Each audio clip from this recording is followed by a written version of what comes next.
I'd like to pay the Minister of Finance a compliment for a page in her speech that I thought was extremely illustrative. And I'm going to quote verbatim. I would like Canada's 1%, Canada's 0.1%, to consider this. What kind of Canada do you want to live in? Well, before I go any further, let's point out the incredible irony that, as she and her leader point out, Canada's 0.1% are doing better than ever after 9 years of the Prime Minister promising to go after them. Yes, they have benefited from the tens of billions of dollars of undeserved corporate welfare handouts and grants, ironically supported by the NDP, of corporate loan guarantees that protect them against losses in cases of incompetence or dishonest bidding, of contracts, of which there are now $21 billion granted to outside and highly paid consultants, many of them making millions of dollars a year in taxpayer contracts for work that could be done inside the government itself, if that work is of any value at all. And finally, those grand fortunes that have been inflated by $600 billion of inflationary money printing that have transferred wealth from the working class to the wealthiest among us. That 0.1% is doing better than ever after 9 years of the Prime Minister pretending that he would get tough on them. But let me go on, I'm interrupting myself. Do you want to live in a country, she asks, where you can tell the size of someone's paycheck by their smile? Wow. How many Canadians are smiling when they look at their paycheck today? Madam Speaker, people are not smiling at all because a paycheck cannot buy you a basket of affordable food. According to Sylvain Charlebois, the food professor, he has said that the cost of a basket of food has gone up by thousands of dollars per year, but that the majority of Canadians are spending hundreds of dollars less than is required to buy that basket. That means that they are not getting enough food. We live in a country now where the average paycheck cannot pay the average rent. So nobody is smiling when they look at their paycheck, Madam Minister. She goes on to ask, do you want to live in a country where kids go to school hungry? Well, according to the Prime Minister, 1 in 4 kids are going to school hungry after his 9 years. I look here at a press release that his government released on April the 1st, April Fool's Day, of all days, where he says nearly 1 in 4 children do not get enough food. In fact, it says that they don't get enough food to learn and grow. So no, we don't want to live in a country where kids go to school hungry. But according to his own press release, we do live in a country where 1 in 4 kids do go to school hungry. She then says, do you want to live in a country where young Canadians, where only young Canadians who can buy their own homes are, the only young Canadians who can buy their own homes are those whose parents can help with a down payment? Madam Speaker, no, we don't want to live in that country, but we do live in that country today. According to data released by RBC Dominion, for the average family to afford monthly payments on the average home in Canada, they would have to spend 64% of their pre-tax income. Most families don't keep 64% of pre-tax income because they pay so much taxes. So for most families, they would have to give up on eating, on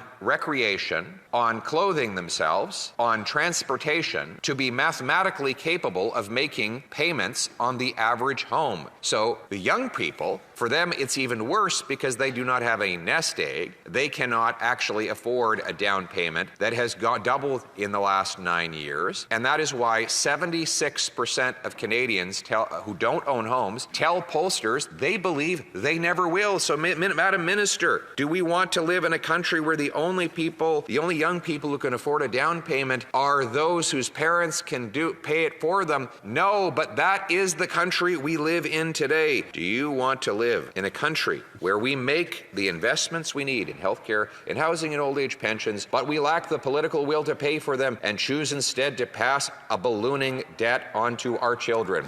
Are we living in the Twilight Zone here? Yes.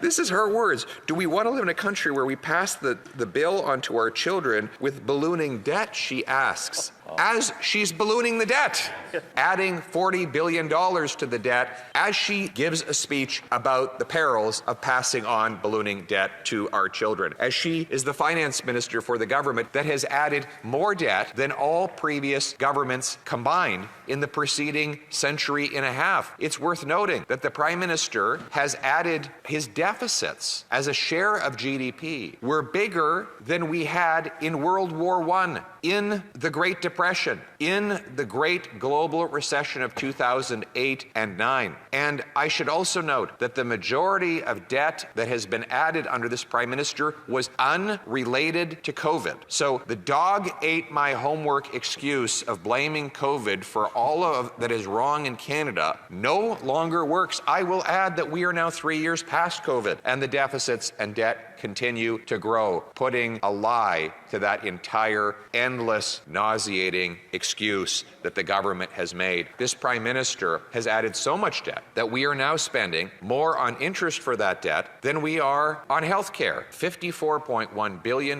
in debt interest this year, more money for those wealthy bankers and bondholders who own our debt, and less money, the doctors and nurses that we await when we sit for 26 hours in the average emergency room right across this country. Madam Speaker, no, we do not want to live in a country that passes on a ballooning debt to our children, but after 9 years of this Prime Minister, that is exactly the country we live in. Do you want to live in a country where those at the very top live lives of luxury? Who does that remind you of? No, look the other side. There's somebody who flies around in a private jet to stay on secret islands on the other side of the hemisphere, where they treat him to $8,000 and $9,000 a day luxuries, and he pays for it with the tax dollars of Canadians and emits thousands of tons of greenhouse gases into our atmosphere. Somebody luxuriates in that way at the expense of everyone else, and he shall remain unnamed, because we cannot say the Prime Minister's name in the House of Commons, so I will not break that parliamentary rule. But I do point out the irony. But we must live in gated communities. So I'll start again. Do you want to live in a country where those at the very top live lives of luxury, but most do so in gated communities, behind ever higher fences, using private health care and airplanes, because the public sphere is so degraded and the wrath of the majority of their less privileged compatriots burns so hot? Wow.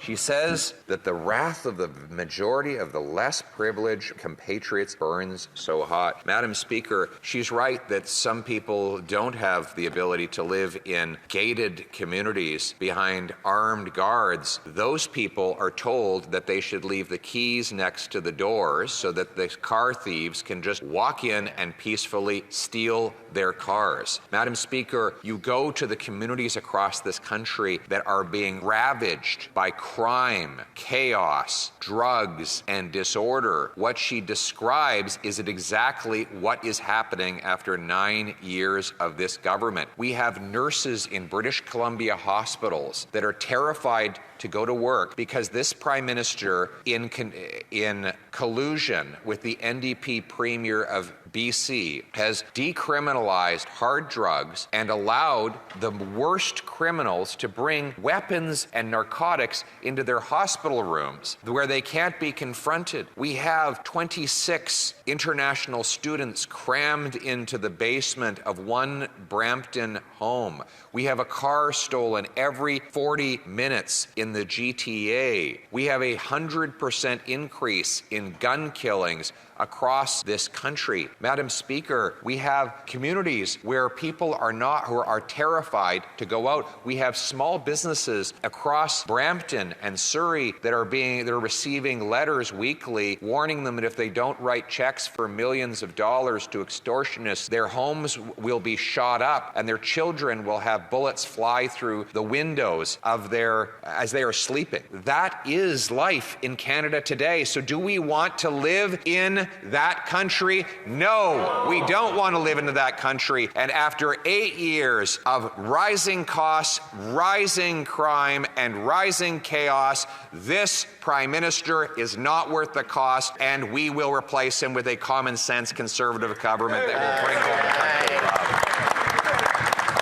So what does that country look like, and how are we going to get there? Fortunately, we have a common sense plan that will axe the tax, build the homes, fix the budget, and stop the crime. Let's start with the tax, the carbon tax, that it went up 23% on April 1st. Now we see the raging gas prices at the pumps across Ontario. Chaos as people are trying desperately to get to the pumps and fill up before the latest hikes go ahead. And this Prime Minister celebrates, saying that high gas prices are his purpose, and he has the full support of the NDP leader on most days when the NDP leader can figure out what his policy is. The NDP leader has voted 22 times to hike the carbon tax, and both parties have, along with the help of the Bloc, voted for future increases that will quadruple the tax to 61 cents a litre, a tax that will also apply on home heating bills, and of course a tax that applies on the farmers who produce the food and the truckers who ship the food, therefore on all who buy the food. That's why common sense conservatives will axe the tax to bring home lower prices. We take exactly the opposite approach of this Prime Minister when it comes to protecting our environment. His approach is to raise the cost on traditional energy we still need. Our approach is to lower the cost on other alternatives. We will greenlight green projects like nuclear power, hydroelectric dams, carbon capture and storage, mining of critical minerals like lithium, cobalt, copper, and others. We will do this by repealing the unconstitutional Bill C-69 so that we can approve these projects in 18 months rather than in 18 years. Here's the difference. He wants taxes. I want technology. He wants to drive our money to the dirty dictators abroad. I want to bring it home in powerful paychecks for our people in this country.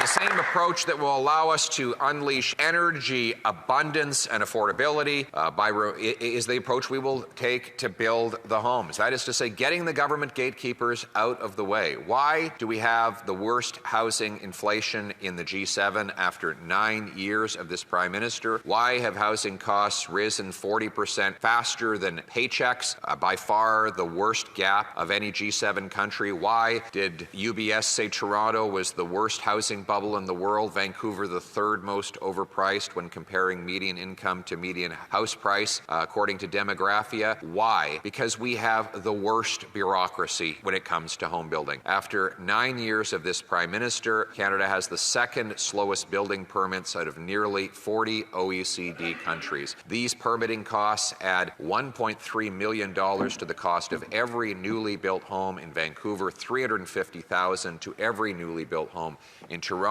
Winnipeg blocked 2,000 homes next to a transit station that was built for those homes.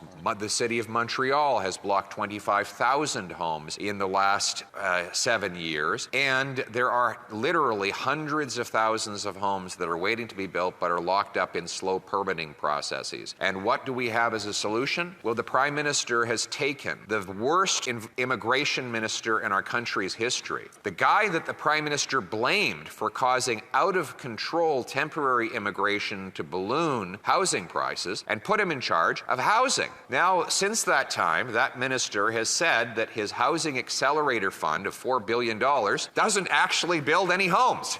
And since he's doled out all of this cash to political friends in incompetent city halls across this country, home building has dropped. In fact, home building is down this year, and according to the federal government's housing agency, it will be down next year, and again the year after that. That is a housing decelerator, not accelerator. So that's what happens when you choose a minister because he's a media darling and a fast talker,